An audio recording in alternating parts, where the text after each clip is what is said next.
ఎందుకంటే ఢిల్లీని చూస్తే రేవంత్ రెడ్డికి భయం, బాబు గారికేమో గురుదక్షిణ. దీనివల్ల ఇవాళ రాష్ట్రానికి తీరని అన్యాయం జరుగుతూ ఉంది. నిన్న చంద్రబాబు నాయుడు గారు మాట్లాడుతూ నాకు తెలంగాణ ఆంధ్రప్రదేశ్ రెండు కళ్ళ లాంటివి అంటారు. ఆ మాట నిజమైతే బాబు గారు నాగార్జున సాగర్ ఎడమ కాలువను ఎండబెట్టి సాగర్ కుడి కాలువలో నిండుగా నీళ్ళు తీసుకుపోతున్నావు కదా, దీన్ని ఏమంటారు అని నేను అడుగుతా ఉన్నా. ఇవాళ నాగార్జున సాగర్ ఎడమ కాలువకు సరిపోయేంత నీళ్లు లేక ఖమ్మం జిల్లాలో, నల్గొండ జిల్లాలో రైతులు రోడ్లెక్కుతా ఉన్నారు, పంటలు ఎండిపోతూ ఉన్నాయి. ఇదేనా రెండు కళ్ళ సిద్ధాంతం? ఇదేనా సమన్యాయం అని నేను అడుగుతా ఉన్నా. నాగార్జున సాగర్, శ్రీశైలం, కృష్ణానది జలాల్లో ఆంధ్రప్రదేశ్కు తాత్కాలికంగా కేటాయించిన దాని ప్రకారం 512 టీఎంసీలు రావాలి. ఇదే ఎక్కువ. కానీ మీరు 657 టీఎంసీలు వాడారు. ఇది 4-5 రోజుల కింద లెక్క. 657 టీఎంసీల నీళ్లు వాడారు. తెలంగాణకు 343 టీఎంసీలు రావాలి, కానీ తెలంగాణకు 220 వచ్చింది. ఢిల్లీలో ఉన్న మీ పలుకుబడిని ఉపయోగించి బీజేపీ ప్రభుత్వంలో భాగస్వామిగా ఉండి మీరిద్దరు కలిసి తెలంగాణ నోరు కొట్టిండ్రు. బీజేపీ బాబు గారు కలిసి తెలంగాణ నోరు కొట్టిండ్రు. మీరు నాగార్జున సాగర్లో, శ్రీశైలంలో మీరు అక్రమంగా రోజుకు 2 టీఎంసీలు తీసుకుపోయి ఇవాళ తెలంగాణకు సాగునీరు, త్రాగునీరు లేకుండా చేశారు మీరు. రేపు హైదరాబాద్ మంచినీళ్ళకి ఇబ్బంది వచ్చే ప్రమాదం ఉంది. ఎడమ కాలువ కింద పంటలు ఎండిపోయే ప్రమాదం ఉంది. మీరు దత్తత తీసుకున్న మహబూబ్ నగర్ జిల్లాలో కల్వకుర్తి, నెట్టంపాడు, భీమా, కోయిల్ సాగర్ కింద కూడా పంటలు ఎండిపోయే ప్రమాదం ఉంది. కానీ మీరేమో సమన్యాయం అంటారు. సమన్యాయం మాటల్లో ఉంది, చేతల్లో లేదు. చంద్రబాబు గారు చేతల్లో మీదంతా ఆంధ్రాకు న్యాయమే ఉన్నది. తెలంగాణ విషయంలో మీది పక్షపాత ధోరణి.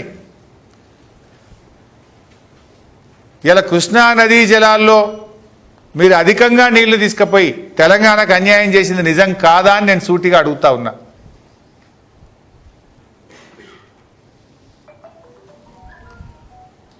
అదేవిధంగా ఇవాళ మీరు గోదావరి బంకచెర్ల ప్రాజెక్టు, అది సముద్రంలో కలిసే నీళ్ళు తీసుకపోతే తప్పేందని మీరు మాట్లాడుతున్నారు. ఇప్పుడు కృష్ణానది విషయంలోనే అదే జరిగింది. మీరు పెన్నా బేసిన్లో ప్రాజెక్టులు కట్టి నదీ పరివాహక ప్రాంతం బయట మీరు కృష్ణా జలాలు తీసుకుపోయి వాడుకుంటున్నారు. ఏమనంటే రైపేరియన్ రైట్స్, ఇప్పటికే ఖర్చు పెట్టినాం కదా, ఇప్పటికే ప్రాజెక్టులు కట్టినాం కదా, అది నేషనల్ వేస్ట్ అవుతుంది కదా, ఆ నీళ్ళు వాడుకుంటే తప్పేంది, ఇక అయిపోయింది కదా అనే ధోరణిలో మీరు అప్పుడు అడ్వాన్స్గా ఉమ్మడి ఆంధ్రప్రదేశ్లో ప్రాజెక్టులు కట్టి తెలంగాణ నోరు కొట్టిండ్రు.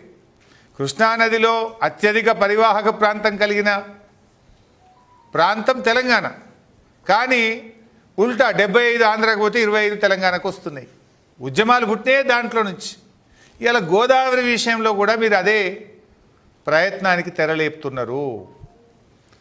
పేరు సముద్రంలో కలిసే నీళ్ళు, కానీ ఇప్పుడు మీరు దాదాపు 200 టీఎంసీల నీళ్లను గోదావరి నుంచి పెన్నా బేసిన్కి తీసుకుపోవడానికి ప్రయత్నం చేస్తున్నారు.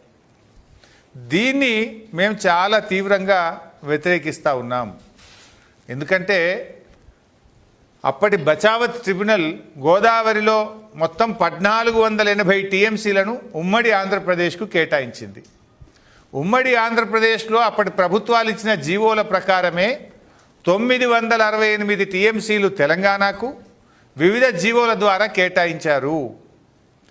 కానీ నిజంగా పేపర్ మీద 968 టీఎంసీలు, వాడకం ఎప్పుడూ 200 టీఎంసీలు కూడా దాటలేదు. అందుకే కేసీఆర్ గారు ముఖ్యమంత్రి అయిన తర్వాత గోదావరి నదిలో తెలంగాణ యొక్క రైట్ ఎస్టాబ్లిష్ చేయాలి, మన హక్కులు కాపాడుకోవాలి, పూర్తిగా గోదావరి నీటిని సద్వినియోగం చేసుకోవాలనే ఉద్దేశంతో వారు 240 టీఎంసీలతో కాళేశ్వరం ప్రాజెక్టును, 47 టీఎంసీలతో సమ్మక్క సాగర్ను, 65 టీఎంసీలతో సీతమ్మ సాగర్ను, 12 టీఎంసీలతో వార్ధా ప్రాజెక్టుకు బీఆర్ఎస్ ప్రభుత్వం రూపకల్పన చేసింది. కానీ ఈరోజు ఏం జరుగుతుంది? చంద్రబాబు నాయుడు గారు ముఖ్యమంత్రి కాగానే ఒక్కొక్క ప్రాజెక్టు డిపిఆర్లు వాపసు వస్తున్నాయి. ఆ రోజు కేసీఆర్ గారు వ్యూహాత్మకంగా తన శక్తి యుక్తులను ఉపయోగించి కాళేశ్వరం ప్రాజెక్టుకు 240 టీఎంసీలకు అన్ని అనుమతులను ఇంక్లూడింగ్ టీఏసీ అనుమతి కూడా కేసీఆర్ గారు సాధించారు. ఇకపోతే సీతమ్మ సాగరు, సమ్మక్క